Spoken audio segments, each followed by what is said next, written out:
Well, ultimately, I see the main force of separation is fear. Right? Because, again, at least the way I see it, that the experience of separation is, although it's illusory, it seems to be a natural stage in the development of consciousness. Again, just like adolescence is a natural state of development, or being an infant, you don't look back and go, why was I ever an infant? That was silly. I should have just skipped over that stage. So I even see this sort of ego development, and with it that comes a sense of separation. It all has to do with how our brain works and the immense power that thought has, and it all sort of starts to create this sense of self, right? And so I see that sense of separate self as ultimately illusory, but actually quite natural stage of development. But then I think when you get to the threshold, which I think is where a lot of people are now, they've experienced that separateness, and they find that it's inherently unsatisfactory. Not only for oneself, but very unsatisfactory for the world. Right? Very unhealthy for the world.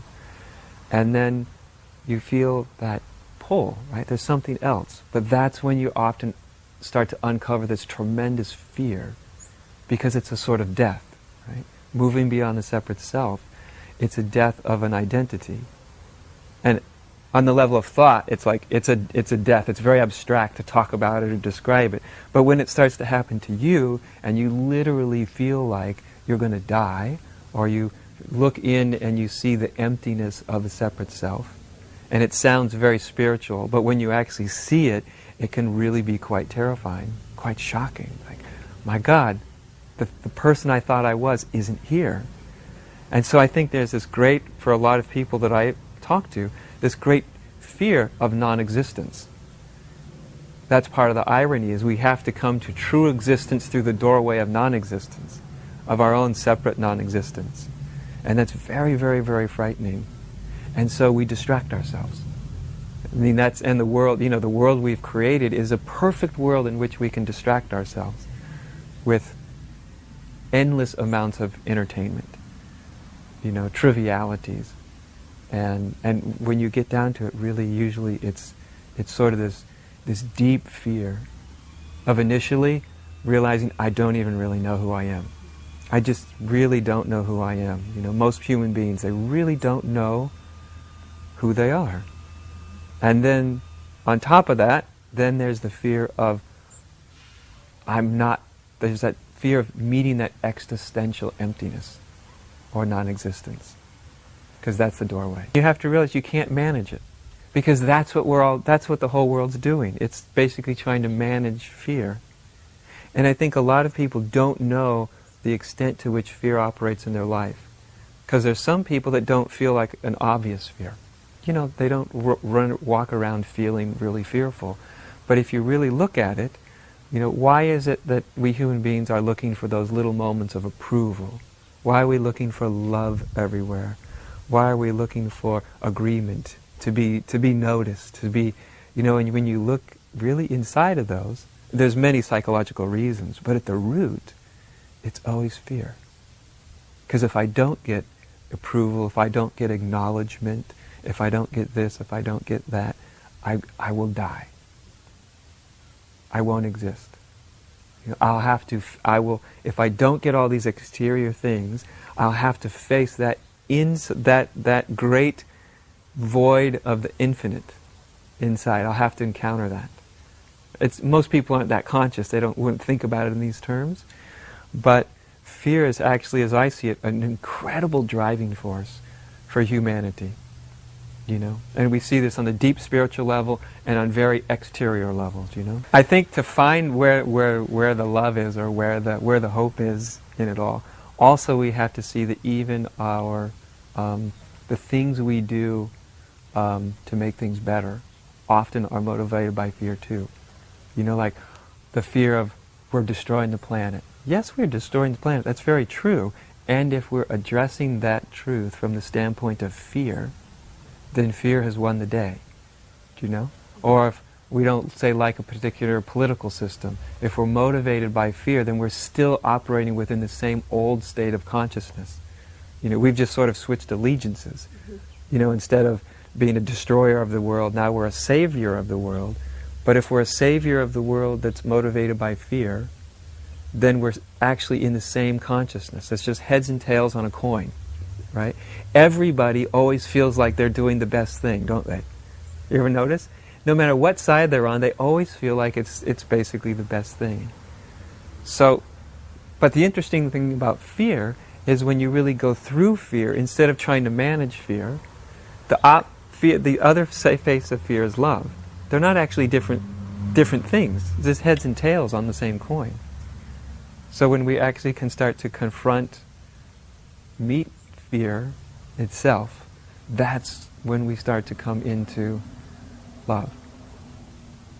That's when we come into that, and love always arises from that sense of unity, of what we really, truly, actually are, from the experience of unity, rather than the idea of unity.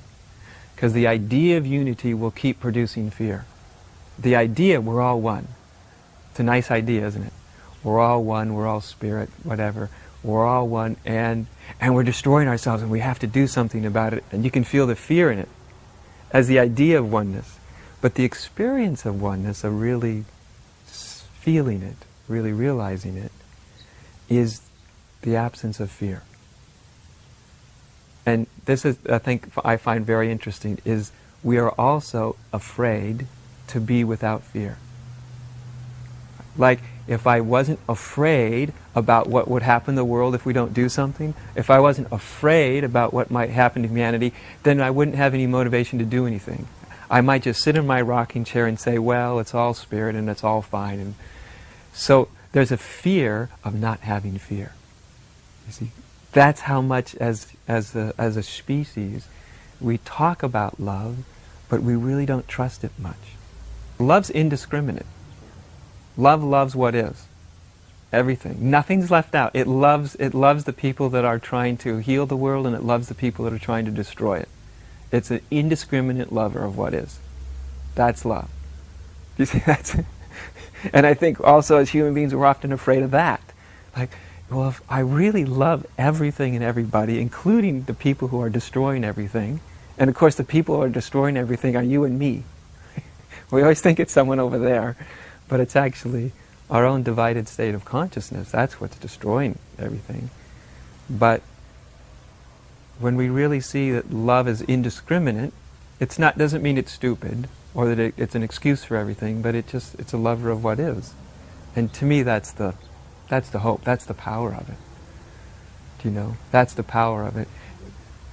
It's very easy to be motivated by fear. What I don't want to happen. Right? What I want to correct. That's not very powerful, though. We've tried that for centuries and centuries and centuries, right? We come up with a new political system, a new spiritual system, a new philosophy. We could even come up with a new philosophy of oneness. Whatever it is, if it's motivated by fear, it's still in the old consciousness. But when it's motivated by love, then it has power. Then we're not so interested in what I'm against. We're interested in what we're for. That's a very different thing. Mahatma Gandhi always used to tell people, I'm not against the British rule. I'm not against them. I'm for Indian rule. I'm for Indian rights. I'm not against anybody. And intellectually, people can go, oh, well, that's interesting. But really, it's very, very significant. It's literally a change of consciousness. When all of your consciousness goes to what you're for, which is innately positive, and innately it's not being motivated by fear. When we look at what we're against, it's always motivated by fear. So there's this, little man in India that had a great quality of inspiring people, right? And he brought that inspiration was very, very, very powerful. Of course, he always struggled with fear, right, with the populace, because there were always the outbreaks of violence and hate.